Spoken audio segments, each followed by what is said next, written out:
सभी साधकों को और आपके अंदर बैठे उस परमात्मा को मेरा नमस्कार। आज का लेसन है बंधनों से मुक्ति कैसे पाएं।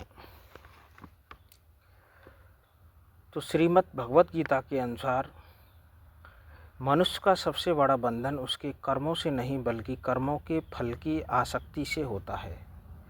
भगवान श्री कृष्ण अर्जुन से कहते हैं कि मनुष्य को अपना कर्तव्य पूरी निष्ठा और ईमानदारी से करना चाहिए, परंतु उसके परिणाम की चिंता नहीं करनी चाहिए।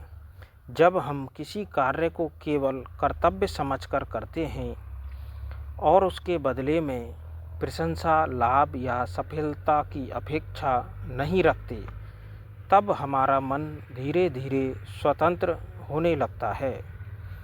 फल की चिंता ही भय, चिंता और तनाव को जन्म देती है। यदि मनुष्य यह समझ ले कि परिणाम ईश्वर की इच्छा पर निर्भर है, तो उसका मन शांत हो जाता है। यही कर्म योग है, कर्म करते हुए भी भीतर से निर्लिप्त रहना। इस प्रकार कर्म योग व्यक्ति को संसार में रहते हुए भी बंधनों से मुक्त करता है। हम कोई भी कर्म करें, हम बंधनों में फंस ही नहीं सकते। कैसा भी कर्म करो आप, अंदर से आपको आसक्ति नहीं रखनी चाहिए और आप कोई भी कर्म करो, कोई समस्या है ही नहीं है। भगवान श्री कृष्ण के अनुसार अगर हम चलें, भगवान श्री कृष्ण ने गीता में कर्म योग का एक ऐसा मार्ग बताया कि हम अपना कर्म करते हुए मुक्ति को प्राप्त कर सकते हैं, मोक्ष की प्राप्ति कर सकते हैं। अगर कैसी भी सामने परिस्थिति हो, हम हर परिस्थिति में अपना सत्यता को निभाते हुए कर्म करें, लेकिन उस कर्म में अपना लगाव नहीं रखें। लगाव अगर आप रखोगे तो जन्म मरण के चक्कर में फंसोगे। अगर आपके अंदर लगाव है, जैसे अर्जुन ने युद्ध किया लेकिन उसको अपनी जीत का इंटरेस्ट था, अगर उसको इंटरेस्ट जगा तो जन्म मरण के चक्कर में अर्जुन आगे चलकर फंसा। अगर वो आसक्ति रहित युद्ध करता इस सृष्टि के लिए, इस लोगों के लिए, तो वो उसके कर्म जो भी बनता वो जन्म मरण के चक्र से मुक्त रहता।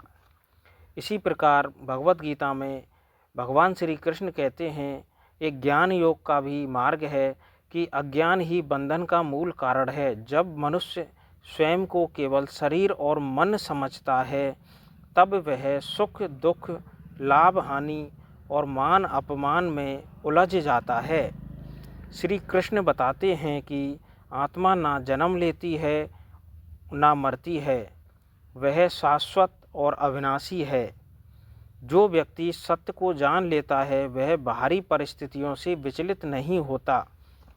ज्ञान योग का अर्थ है आत्मा और परमात्मा के वास्तविक स्वरूप को समझना। जब मनुष्य को यह बोध हो जाता है कि वह नश्वर शरीर नहीं बल्कि अमर आत्मा है, तब उसके अनेक भय और मोह समाप्त हो जाते हैं। यह अज्ञानता ही सच्ची मुक्ति का द्वार खोलता है। अगर इंसान को इस चीज़ का समझ आ जाए तो वह बंधनों में नहीं पड़ सकता। कोई भी रास्ता हो, भगवत गीता के अंदर सारे रास्ते खुले हुए हैं। भक्ति योग एक ऐसा योग है जिसमें जैसे मीराबाई, संत कबीरदास जी भक्ति काल के संत थे, वो भक्ति योग के माध्यम से मोक्ष को प्राप्त हुए। गीता में भक्ति को भी मुक्ति का सरल और प्रभावी मार्ग बताया गया है। जब मनुष्य अपने अहंकार को त्याग कर स्वयं को पूर्णतः ईश्वर के चरणों में समर्पित कर देता है, तब उसका मन हल्का हो जाता है। भक्ति का अर्थ केवल पूजा पाठ नहीं बल्कि हृदय से ईश्वर पर विश्वास और प्रेम रखना है।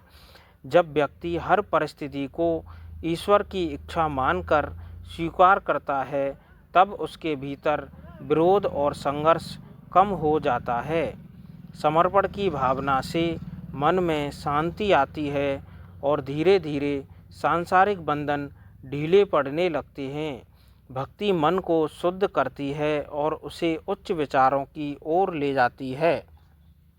लेकिन आप मन के ऊपर काम नहीं करोगे तो भक्ति भी कुछ नहीं कर सकती। मन के द्वारा श्रद्धा से की हुई भक्ति ही वो फल प्राप्त देती है। जन्म मरण के मुक्त से वो ही पार लगवाती है। हम हजार तरह की भक्ति करते हैं, व्रत करते हैं, उपवास करते हैं, मंदिर जाते हैं, लेकिन वो कर्म कांडों में हम फंसे हुए रहते हैं। हमारा एक लगाव रहता है, अंदर से हम धन की इच्छा प्राप्त करने की सोचते हैं, तो फिर हम जन्म मरण के चक्र से नहीं निकल सकते। इसका मतलब ये है कि हम बंधनों से मुक्ति प्राप्त नहीं कर सकते। गीता के अनुसार मन ही मनुष्य का मित्र भी है और शत्रु भी है। यदि मन नियंत्रित है तो वह व्यक्ति को ऊंचाइयों तक पहुंचा सकता है, यदि अनियंत्रित है तो पतन का कारण बनता है। इंद्रियों की इच्छाएं और विषयों की आसक्ति मनुष्य को बार बार बंधन में डालती है। अतः अभ्यास और वैराग्य यानी निरंतर प्रयास और अनासक्ति के द्वारा मन को नियंत्रित करना आवश्यक है। मन अगर नियंत्रित हो जाता है तो उसके लिए आपको लगातार अभ्यास और वैराग्य के द्वारा ही कर सकते हो। अगर मन नियंत्रित नहीं होता है तो आप फिर अपने रास्ते से भटक सकते हो। ध्यान और साधना और सत्संग के माध्यम से मन को स्थिर किया जा सकता है। जब मन स्थिर हो जाता है तब व्यक्ति बाहरी परिस्थितियों के प्रभाव से मुक्त होकर संतुलित जीवन जीता है। यह संतुलन ही आंतरिक स्वतंत्रता का आधार है। भगवान श्री कृष्ण गीता में कहते हैं कि मन हमारा मित्र भी है और मन हमारा शत्रु भी है। अगर इसको हम मित्र की तरह मान के चलें तो यह हमें बंधनों में पड़ने ही नहीं देगा। अगर मन को हम अपने से अलग हिस्सा मानकर चलें कि मन अलग है, शरीर अलग है, आत्मा अलग है, तो आप मन के जालों में नहीं फंसोगे। जितने भी संत आए थे वो मन के द्वार को पहचान गए थे, इसके कारण वो उन बंधनों में फंसे ही नहीं, बंधनों से मुक्त रहे। हम उस व्यक्ति को शरीर से देखते हैं लेकिन वो अंदर से मुक्त रहता है। बाहर से मुक्त होना जरूरी नहीं है, अंदर से मुक्त होना बहुत ज़रूरी है। भगवान श्री कृष्ण ने एक योग बताया था, निष्काम कर्म योग। निष्काम कर्म योग का संदेश ये होता है कि हम कोई भी कार्य करें लेकिन उसमें हमारी भावना निष्काम होनी चाहिए, कामना रहित। सुख दुख जीत हार लाभ और हानि में समान भाव रखना, यानी हर क्षेत्र में हम समानता से देखें। जब मनुष्य हर परिस्थिति में संतुलित रहता है तब भारी घटनाएं उसे बांध नहीं पाती। निष्काम भाव से जीवन जीना, दूसरों के हित में कार्य करना और अपने कर्तव्य का पालन करना, ये सभी मुक्ति के साधन हैं। समत्व की भावना व्यक्ति को स्थिर बुद्धि बनाती है। ऐसा व्यक्ति संसार में रहकर भी संसार से परे होता है। यही गीता का सार है। कर्म करते हुए, ज्ञान प्राप्त करते हुए, भक्ति में स्थित होकर मनुष्य सभी बंधनों से मुक्त हो सकता है। लेकिन इंसान क्या है, कोई भी मार्ग पर चले लेकिन वो क्या है कि आसक्ति बना के रखता है, हर चीज़ को अपना मानकर चलता है। और जब तक इंसान अपना मानकर चलेगा तो उसके अंदर बदलाव ही नहीं आ सकता। भगवान श्री कृष्ण के माध्यम से ही कबीरदास जी हुए, गौतम बुद्ध हुए, उनके अंदर भी इसी प्रकार की भावनाएं थी। आज मैं आपको गौतम बुद्ध की एक कहानी सुनाता हूँ। बहुत समय पहले की बात है। एक नगर में एक धनी व्यक्ति रहता था। उसके पास धन, घर, परिवार और सम्मान सब कुछ था, फिर भी उसका मन हमेशा बेचैन रहता था। वह हर समय चिंता में डूबा रहता था। अगर मेरा धन चला गया तो, अगर लोग मेरा सम्मान करना छोड़ दें तो क्या होगा। उसके दिमाग में एक क्वेश्चन मार्क था। एक दिन उसने सुना कि गौतम बुद्ध पास के वन में ठहरे हुए हैं और लोगों को शांति का मार्ग बता रहे हैं। वह व्यक्ति बुद्ध के पास पहुंचा और बोला, भगवान, मेरे पास सब कुछ है फिर भी मेरा मन दुखी और भय से भरा रहता है, मुझे शांति कैसे मिले। बुद्ध मुस्कुराए और बोले, तुम्हें शांति चाहिए, लेकिन पहले यह समझना होगा कि तुम्हारे दुख का कारण क्या है। वह व्यक्ति बोला, मुझे तो कोई कारण समझ में नहीं आता। तब बुद्ध उसे पास के एक पेड़ के नीचे ले गए। उन्होंने कहा, इस पेड़ की शाखा पकड़ो। उस व्यक्ति ने शाखा पकड़ ली। फिर बुद्ध ने कहा, अब छोड़ दो। वह तुरंत शाखा छोड़कर बोला, यह तो बहुत आसान है। तब बुद्ध ने शांत स्वर में कहा, जब शाखा छोड़ना इतना आसान है तो तुम अपने मन के बंधन क्यों नहीं छोड़ देते? वह व्यक्ति चकित रह गया। बुद्ध ने आगे कहा, तुम धन, सम्मान, चीज़ों को पकड़े हुए हो। असल में वे तुम्हें नहीं पकड़ते, तुम उन्हें पकड़कर बैठे हो। यही आसक्ति तुम्हारे दुख और बंधन का कारण है और हर मनुष्य की यही विडंबना है। वह बंधनों को इसलिए नहीं छोड़ता क्योंकि सारी चीज़ें उसने पकड़ रखी हैं। अपने परिवार को पकड़ के रखता है, अपने खेत क्यार, अपनी बिजनेस, अपना पैसा, अपना जो भी उसने कमाया है सब कुछ पकड़ के रखता है, जबकि वो सारी चीज़ें नाशवान हैं और ये शरीर भी नाशवान है। जो अविनाशी तत्व है वो इन पदार्थों में है ही नहीं है। तो फिर बुद्ध ने उसको दोबारा समझाया कि इस संसार की हर वस्तु अनित्य है। जो आज है वह कल नहीं रहेगा। यदि मनुष्य इसे समझ ले और किसी चीज़ से अत्यधिक आसक्ति ना रखे तो वह मुक्त हो सकता है। वह व्यक्ति गहराई से सोचने लगा। उसे समझ में आया कि उसका दुख वस्तुओं की कमी से नहीं बल्कि उन्हें खोने के डर और आसक्ति से पैदा हुआ था। उस दिन से उसने धीरे धीरे अपने मन को बदलना शुरू किया। उसने ध्यान करना सीखा, वर्तमान में जीना सीखा, वस्तुओं से अधिक आंतरिक शांति को महत्व देना शुरू किया। कुछ समय बाद वही व्यक्ति लोगों से कहने लगा, सच्चा बंधन बाहर नहीं, मन के अंदर है। और जब मन समझ जाता है तब वही मन मुक्ति का द्वार बन जाता है। गौतम बुद्ध ने जो ये शिक्षा दी थी, जो संदेश दिया था, उस व्यक्ति के माध्यम से हम लोगों को ये समझना चाहिए कि सच्चा बंधन, हम बाहर की वस्तुओं को सच्चा बंधन मानकर चलते हैं, लेकिन कभी भी हम अंदर की ओर झांकते ही नहीं हैं। अगर हम अंदर की ओर झांकें तो सच्चा मन हमारे अंदर है। जब मन यह समझ जाता है तो वही मन हमें मुक्ति तक लेकर चलता है। भगवान श्री कृष्ण भी गीता में यही कहते हैं कि मन ही शत्रु है और मन ही मित्र है, लेकिन आम व्यक्ति मन पर कार्य करता ही नहीं है।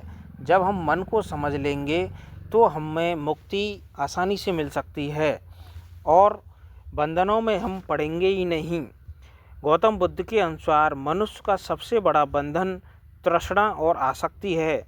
जब मनुष्य इन्हें समझकर छोड़ देता है तो उसे सच्ची शांति और मुक्ति मिलती है। गौतम बुद्ध के अनुसार अगर कोई भी जीवन में चलता है तो वो ज़रूर मोक्ष के रास्ते पर चलेगा, क्योंकि गौतम बुद्ध ने सिर्फ मार्ग बताया, कोई दवाई नहीं दी, कोई पुड़िया नहीं दी, कोई जादू टोना नहीं किया। उसने सच्चा मार्ग बताया कि हम इन बंधनों में जो पड़ जाते हैं और बंधनों में नहीं जो व्यक्ति पड़ता है उसके अंदर का जो बदलाव है वो किस प्रकार आता है।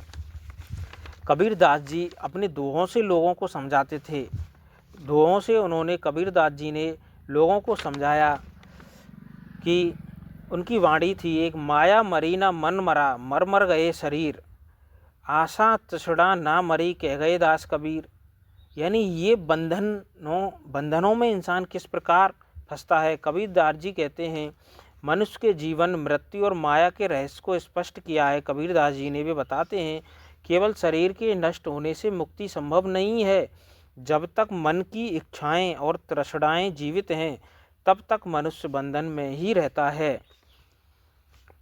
कबीर दास जी के अनुसार माया संसार के भौतिक आकर्षण हैं, जैसे धन, पद, प्रतिष्ठा, परिवार और विषय वासनाएं।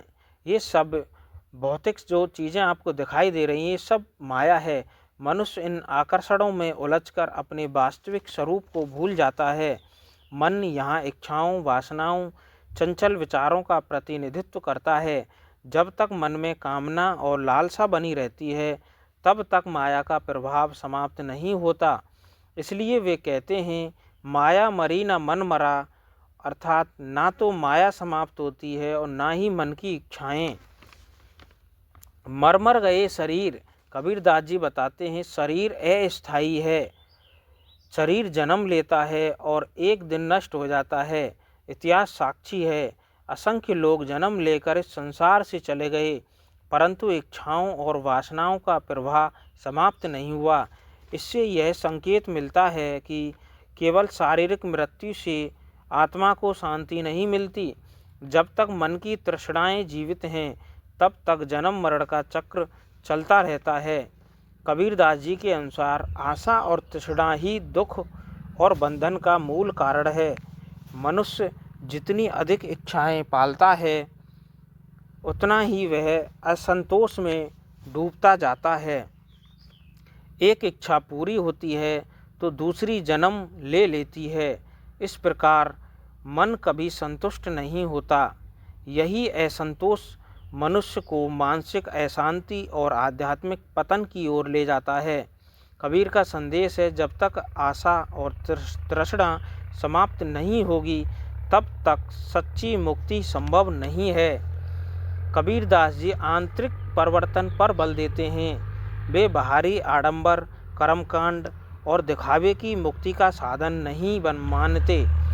उनके अनुसार मन की शुद्धि, संतोष, नाम स्मरण और आत्मचिंतन ही वास्तविक मार्ग है। जब मनुष्य अपनी इच्छाओं पर नियंत्रण प्राप्त कर लेता है और संतोष का अभ्यास करता है, तब वह धीरे धीरे बंधनों से मुक्त होने लगता है। कबीरदास जी का मतलब यह है, मुक्ति बाहरी मृत्यु से नहीं बल्कि आंतरिक परिवर्तन से मिलती है। शरीर नश्वर है, परंतु मन की इच्छाएं यदि समाप्त ना हो तो बंधन बना रहता है। कबीरदास जी हमें सिखाते हैं, आशा और तृष्णा का त्याग करके संतोष और साधना का मार्ग अपनाकर ही सच्ची स्वतंत्रता प्राप्त की जा सकती है। कबीरदास जी ने बंधनों के बारे में बहुत दोहों के माध्यम से समझाया था। अब कबीरदास जी का एक और वाणी है, जब मैं था हरि नहीं, अब हरि है मैं नहीं। यानी जब हरि था तब मैं नहीं था, और जब मैं हूँ तब हरि नहीं था। ये भी एक बंधन का ही कारण है।